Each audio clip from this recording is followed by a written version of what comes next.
اس بندے کا واقعہ بیان کرنے لگا ہوں جس بندے نے 1974 میں 2 ہی بندے ایسے تھے جنہوں نے سائن نہیں کیے، مولوی ہو کے MNA ہو کے امام نورانی رحمت اللہ تعالی علیہ ان کے پاس لے کے گئے، بل مسودہ لے کے گئے، وہ قراردار لے کر گئے کہ اس پر سائن کرو، مرزائی دائرہ اسلام سے خارج ہیں۔ وہاں جناب لا دین بندوں نے، لبرل بندوں نے سائن کر دیے، لیکن ان 2 مولوی دیوبندیوں نے سائن نہیں کیے۔ میری بات ریکارڈ ہو رہی ہے، میں نے یہ مضمون لکھا ہے پچھلے سال 7 ستمبر کو جلالیہ رسالے میں، وہ بھی پڑھ لینا۔ ان 2 دیوبندیوں کے بارے میں مولانا غوث محمد غوث ہزاروی اس کا نام ہے، اس کے ساتھ ایک واقعہ وابستہ واٹس ایپ کے ہمارے تحریک تحفظ اسلام کے مرکزی گروپ میں کسی دوست نے سینڈ کر دیا۔ لکھا ہوا یہ تھا کہ اس کا بچہ گھر بیمار تھا، ڈاکٹر نے کہا کہ تمہارے بچے کے آخری سانس ہیں۔ اتنے میں کسی نے آواز دی کہ آؤ ختم نبوت کے لیے کوئی تقریر کرنے والا ہو، تو وہ مولوی محمد غوث ہزاروی چلا گیا۔ اس کی سوانح میں نے پڑھی ہوئی ہے، اس کی زندگی میں ایک واقعہ بھی ایسا نہیں ہے۔ کائنات میں اتنا بغیرت انسان اور کوئی ہو نہیں سکتا جو لبرل لوگوں کے سائن کرتے دیکھ کے بھی، اسمبلی میں MNA ہو کے بھی اتنی بزدلی کا مظاہرہ کرے کہ وہاں قادیانیوں کو کافر قرار دینے والے آئین میں، قانون میں سائن نہ کرے، ڈرے، اور یہاں اپنے بچے کی قربانی دے۔ یار شرم آنی چاہیے اس طرح کی باتیں کرنے کی۔ پھر ہم نے خود مفتی محمد یونس نظامی صاحب انہوں نے زیدہ مجدہ ہو، اور میں نے خود وہ اصل واقعہ اپنے واٹس ایپ گروپ میں بتایا۔ اوریجنل بات تو یہ فلاں بندے کی ہے، یہ حضرت سید افتخار الحسن شاہ صاحب آلو مہاروی رحمہ اللہ کی بات ہے۔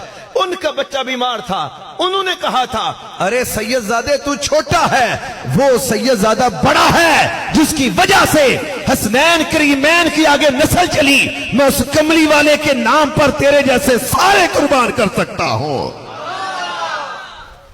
ہمارے اسلاف کے واقعات ہیں جو یہ صرف نام بدلی کر کے آگے وہی خبر چلا دیتے ہیں۔ ارے ایسے نہیں کام چلتا، مرد بنو، مرد کام کر کے دکھاؤ۔ میں نے تو ان لوگوں کو اپنی زندگی میں دیکھا۔ ہم لوگ گئے چکوال، یہ دلمیال، چکوال کی ایک یونین کونسل ہے، تحصیل چکوال کی، وہاں دلمیال یونین کونسل کا نام ہے، وہاں ہم گئے۔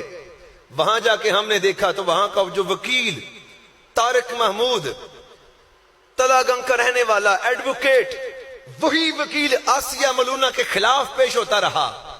نیرا ججاں دا قصور کونی جی آسیہ نو بری کرنی چاہیے۔ میری بات ریکارڈ ہو رہی ہے، سنیے۔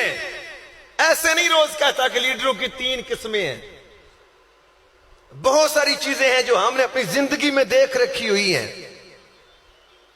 وہاں اس طارق محمود ایڈوکیٹ نے، سپاہ صحابہ کا ہے، وہ دیوبندی ہے، تلاگنگ کا رہنے والا، ہر پھیرے کا 1500 روپیہ لیتا تھا وہاں پیش ہونے کا۔ آپ کی تحریک تحفظ اسلام کے وہ کلاکاریاں سے اور ڈڈیال سے چائے کے پیسے بھی اپنے لے کے جاتے تھے، کھانے کے پیسے بھی اپنے لے کے جاتے تھے، گاڑیاں بھی اپنی لے کے جاتے تھے، پیٹرول بھی اپنے ڈلوا کے جاتے تھے۔ اس بندے نے کیا کیا؟ آنکھوں دیکھا حال، جو ہڈ ورتی جنہوں کہندے، وہ فائل میرے پاس موجود ہے جو 1860 میں وہاں مسجد بنی تھی۔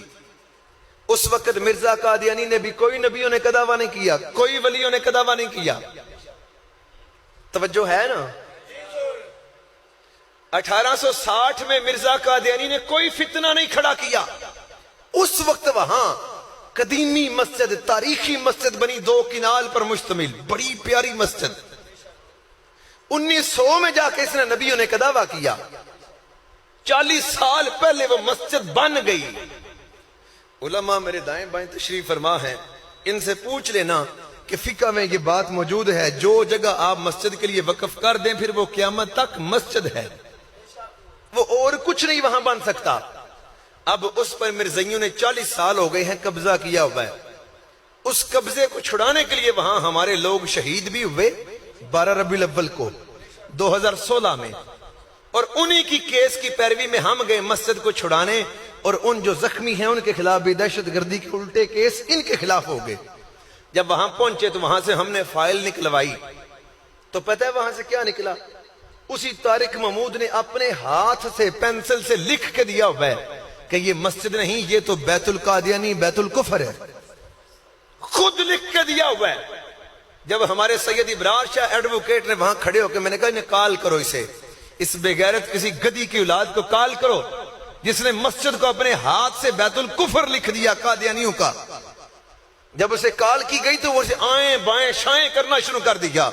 میں نے کہا شاہ جی سے بتاؤ یہ کام کرنا ختم نبوت پر تیرے آباء و اجداد کا ہی کام نہیں ہے، یہ میرے اسلاف کی نشانیاں ہیں۔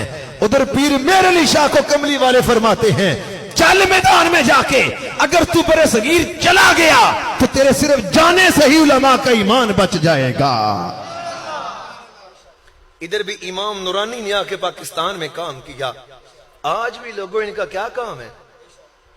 کبھی زندگی رہی تو اور سازشوں سے آپ کو ضرور پردے ہٹاؤں گا۔ تحریک تحفظ اسلام صرف نام نہیں، کام کا نام ہے۔ اللہ کے فضل و کرم سے آپ جب ساتھ چلیں گے تو آپ کو محسوس ہوگا کہ یہ سادے سادے نوجوان کیا کیا کام کر رہے ہیں، کیا کیا ان کے انداز ہیں۔ ایسے صورت نہیں ہے کہ ہم نے کسی اور کا کام اپنے دبے اپنے ساتھ لگا لیا، راتوں رات گھر بیٹھ کے ہم نے کیا دیا فلاں مسجد بھی چھڑوا دی، فلاں جگہ بھی ہم نے آزاد کروا دی۔ ایسے نہیں چلتا، پریکٹیکل ہوتا ہے، سچ سچ ہوتا ہے۔ جتنے بھی پردوں میں چھپا لیا جائے سچ تو سچ ہی ہوتا ہے نا۔ یاد رکھنا جب بھی نبی کی عزت کا معاملہ آئے گا صرف حلالی بندہ آپ کو وہاں نظر آئے گا، سچا عقیدہ وہاں آپ کو نظر آئے گا۔ اس کی نشانی یہ ہے قربانی کی عید قریب آ رہی ہے، اتنا سا بھی داغ ہو تو مجھے وہ جانور قربانی کے لیے پاس کروا کے دکھائیں، چاہے کسی بھی علاقے کے کتب سے پاس کروا لے، کیوں جی؟ جیسا بھی کتب آپ کو مل جائے اس سے آپ پاس کروا لیں، مجھے دکھائیں کہ اس نے اتنا بھی داغ ہو تو قربانی والا جانور اس نے کہا دے دو قربانی، کچھ نہیں ہوتا۔ اور خدا کے بندو اگر میرے تیرے ہاتھ سے دینے والی قربانی بے داغ ہونی چاہیے، رب پھر قبول کرتا ہے۔ یاد رکھنا نبی کی عزت کا پہرے دار آپ اور میں اپنی عزتوں پر جس کو پہرے دار کھڑا کریں نا، ہم بھی اس کا کردار دیکھتے ہیں۔ میرے نبی کی عزت کا جہاں پہرا دینا ہو وہاں اللہ تعالیٰ عقیدے دیکھ کے بندوں کو پسند کیا کرتا ہے۔ یہ نہیں ہے کہ کتابوں میں لکھ دیا جائے کہ جو نبی بھی آ جائے خیر میر ہے اور ادھر ختم نبوت کا پہرا دو، ایسے نہیں ہوتا۔ لوگ بتھی توڑ دیتے ہیں، وہ کہتے ہیں وہاں کیا لکھا تھا۔ اور مرزا ناصر الدین نے قادیانی نے 1974 میں تحذیر الناس پیش کی ہے اسمبلی میں، اس نے کہا اس کا جواب دو۔ وہاں پھر کوثر نیازی نے ہی کیا اور چائے کا ٹائم کا وقفہ لے لیا اور کہنے لگے امام نورانی اب تم ہی بچا سکتے ہو۔ پھر امام نورانی نے حسام الحرمین نکال کے کہا ہم تو ایسے کہنے والے کو بھی کافر سمجھتے ہیں۔